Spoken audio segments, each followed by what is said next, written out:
الشيعة إجماعا عدا الزيدية، إيمان الشيعة إجماعا عدا الزيدية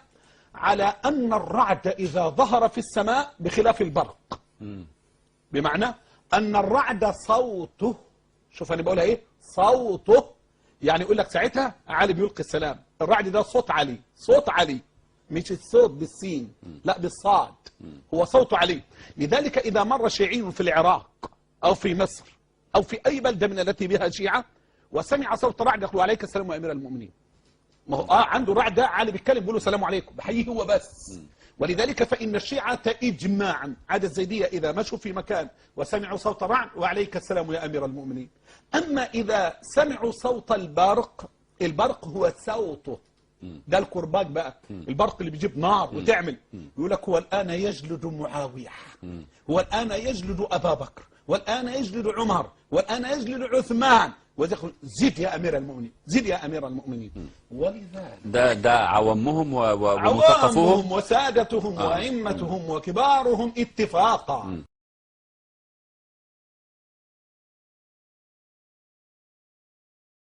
يمكن وصلكم رابط اليوم البارحة هيك، الرابط رجل يفترض أن يكون عالم، هسه ما أقول عنه عالم، يفترض أن يكون عالم، وده يتحدث مع مذيع بإذاعة قناة تلفزيونية، يقول له هذول مشكلة الشيعة، تعرف شنو؟ يقول له عموم الشيعة، عموم الشيعة، يقول له الآن بالعراق لو تمشي بالعراق، هسه أنا استهجنت الوضع لأنه أنا ابن العراق، يقول له بالعراق إذا صار رعد، الرعد مال الغيب من تغيم الدنيا وترعد، إذا صار رعد رأسا يرفع بصر الشيعي بالنجف بكربلاء في كل العراق، عموم العراق وعموم الشيعة، هو يقول له والرابط موجود، يقول له السلام عليك يا أمير المؤمنين، لأن هذا صوت علي بن أبي طالب. وإذا صار البرق